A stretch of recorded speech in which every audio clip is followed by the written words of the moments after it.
Welcome back everyone. This is video number 2 in the series How to Dismiss Fairly. I'm John Cato, a solicitor-advocate. If you'd like to speak to me about any of the issues raised, you can find my phone number and my email address at the website catosolicitors.uk. Video 2 is called Reducing the Risk. It's about reducing the risk of getting into a dismissal confrontation.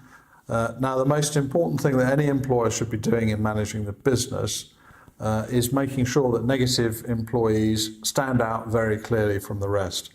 Your organisation, it must have a written set of core values, and it must have written down expected delivery against which everyone can be judged, including you.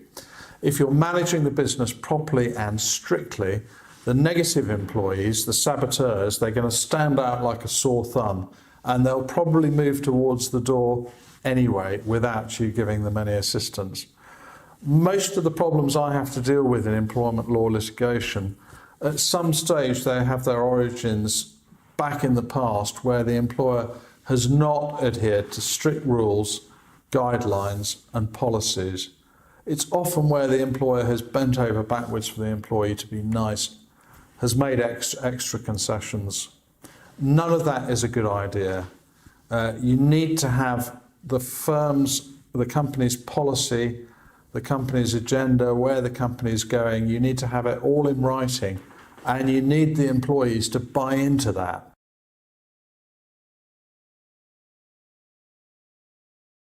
Here are a few tips about what to do and what not to do to avoid an accusation of unfair dismissal.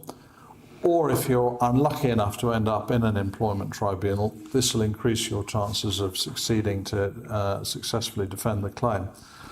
Rule number 1, think very carefully about any emails or any written correspondence sent to an employee. Never send aggressive or sarcastic emails. Keep records of all emails, letters and conversations or meetings, either formal or informal, with any employee, good or bad, relating to their performance. Conduct regular appraisals with employees to give an honest assessment of their performance and allow them to raise any concerns. And keep a very careful note of these appraisals as well. Don't give flattering performance reviews if they're undeserved. That's going to make it more difficult in the long run. Use probationary periods effectively.